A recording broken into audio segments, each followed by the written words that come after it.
सैनिकों ने यही बात दरबार में कही तो राजा स्वयं साधारण वेश में संत से मिलने पहुंचे। जैसे ही राजा ने संत के चरण छुए, उनके हृदय का अहंकार पिघल गया। राजा बोले, महात्मा, आप तो सचमुच संत हैं, कृपा कर हमें भी अपना शिष्य बना लीजिए। रविदास जी ने कहा, राजन, जाति, कुल, धन, यह सब दिखावा है। सच्चा शिष्य वही है जो राम का नाम ले और सब में उसी राम को देखे।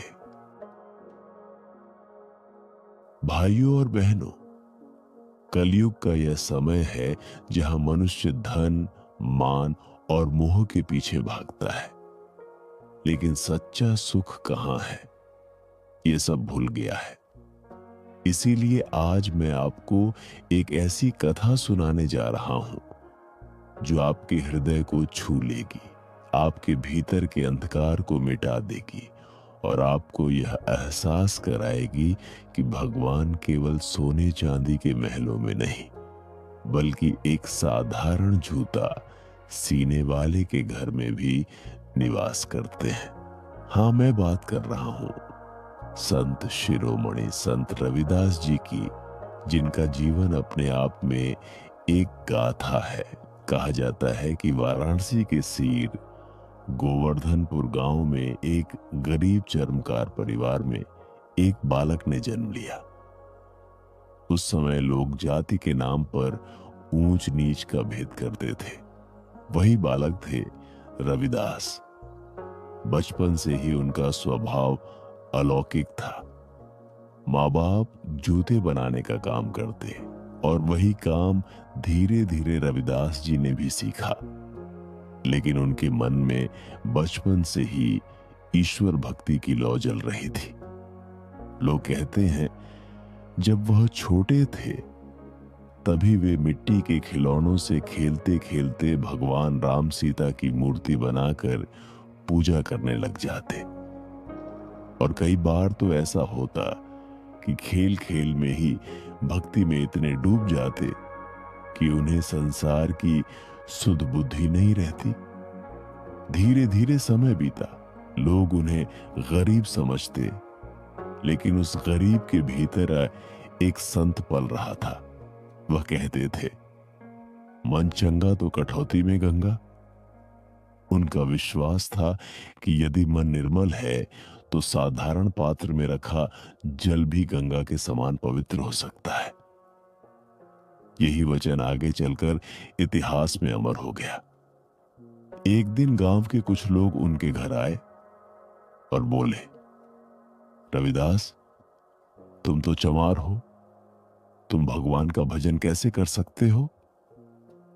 भक्ति तो केवल ब्राह्मणों और उच्च जातियों का अधिकार है। इस पर रविदास जी मुस्कुराए और शांत स्वर में बोले,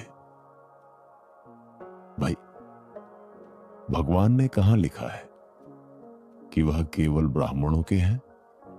क्या सूरज केवल राजा को रोशनी देता है और गरीब को अंधकार?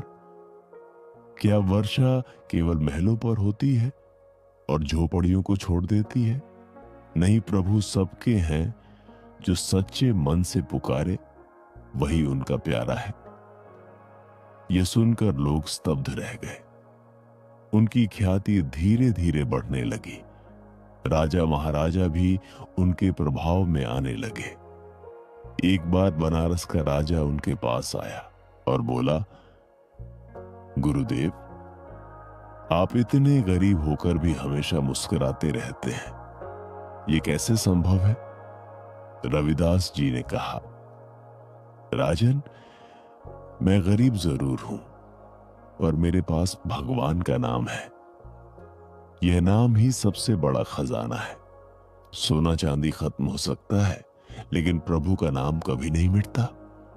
राजा यह सुनकर दंग रह गया और उसके मन में श्रद्धा उत्पन्न हो गई।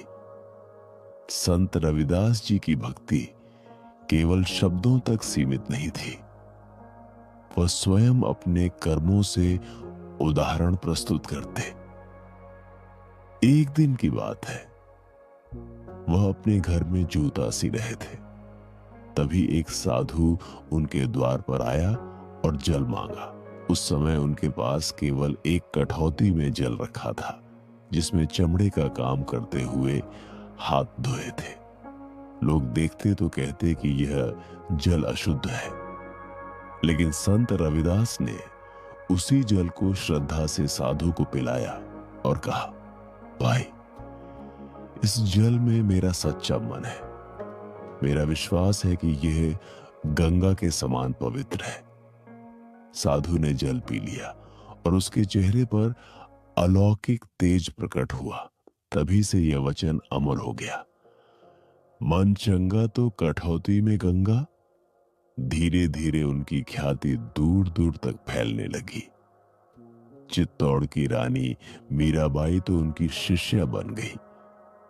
मीराबाई स्वयं राजघराने से थी, लेकिन जब उन्होंने संत रविदास जी के चरणों में भक्ति का सागर देखा तो सब वैभव त्याग कर उनकी शरण में आ गई।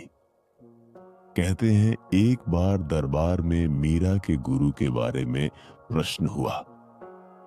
लोग कहने लगे कि राजघराने की रानी किसी चमार को गुरु मान रही है।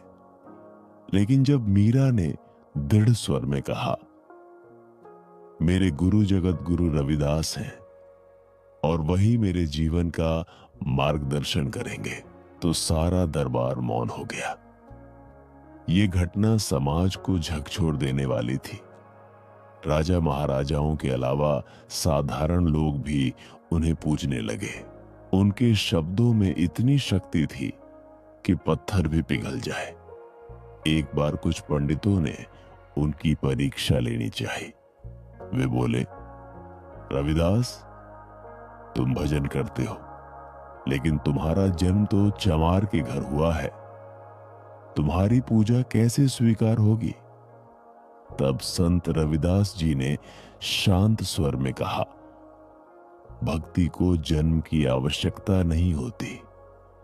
भक्ति को केवल सच्चे मन की आवश्यकता है। ये कहकर उन्होंने प्रभु का नाम लिया और देखते ही देखते उनके सामने गंगा का जल प्रकट हो गया। पंडित हतप्रभ रह गए और उनकी भक्ति को मान गए।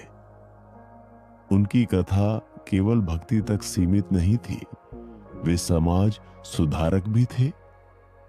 वह कहते थे कि मनुष्य को कभी घमंड नहीं करना चाहिए, न जाति का, न धन का, न विद्या का। वह समझाते, भाई, सभी जीव एक ही परमात्मा के अंश हैं। कोई छोटा नहीं, कोई बड़ा नहीं, सब बराबर है। कहते हैं उस समय का समाज ऊंच नीच से भरा हुआ था। लोग एक दूसरे को जाति के आधार पर तुच्छ समझते थे। लेकिन संत रविदास जी के उपदेशों से समाज में नई चेतना आई। उनके सत्संग में राजा भी बैठता और भिखारी भी। कोई भेदभाव नहीं, सब एक ही आसन पर। यही थी उनकी सबसे बड़ी शक्ति, सबको समान दृष्टि से देखना। उनका जीवन चमत्कारों से भी भरा था।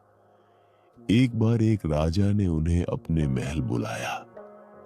महल में राजसी वैभव देखकर भी संत रविदास जी विचलित नहीं हुए। राजा ने पूछा, गुरुदेव, क्या आपको यह महल, ये सोने चांदी के बर्तन या ऐश्वर्य अच्छा नहीं लगता? संत रविदास मुस्कुराए और बोले, राजन, ये सब क्षणिक है। आज है, कल मिट्टी हो जाएगा, पर जो प्रभु का नाम है वह अनंत है। वह मेरे साथ जन्म जन्मांतर रहेगा। राजा यह सुनकर भाव विभोर हो गया और संत रविदास जी के चरणों में गिर पड़ा। भाइयों और बहनों, संत रविदास जी की कथा इतनी अद्भुत है कि सुनते जाओ तो अंत तक मन तृप्त होता जाता है। उनका जीवन यह सिखाता है कि सच्ची भक्ति के लिए धन, जाति, वैभव की आवश्यकता नहीं है, केवल सच्चे मन और विश्वास की आवश्यकता है। कहा जाता है कि अपने अंतिम समय तक वे प्रभु के नाम का कीर्तन करते रहे। उनके मुख से बार बार यही वचन निकलता, हरि नाम ही सच्चा है, बाकी सब माया है। उनके प्रस्थान के बाद भी उनका संदेश अमर हो गया। आज भी उनके शब्द समाज को रोशनी देते हैं। भाइयों और बहनों, ये कथा केवल एक संत की गाथा नहीं है, बल्कि यह हमारे जीवन का आईना है। यदि एक साधारण चर्मकार ईश्वर का प्रिय बन सकता है, तो हम क्यों नहीं।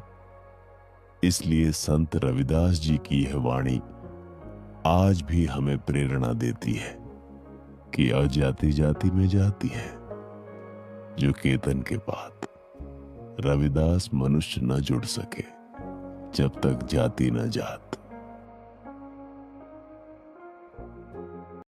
दोस्तों, यही है असली जीवन की गाथा।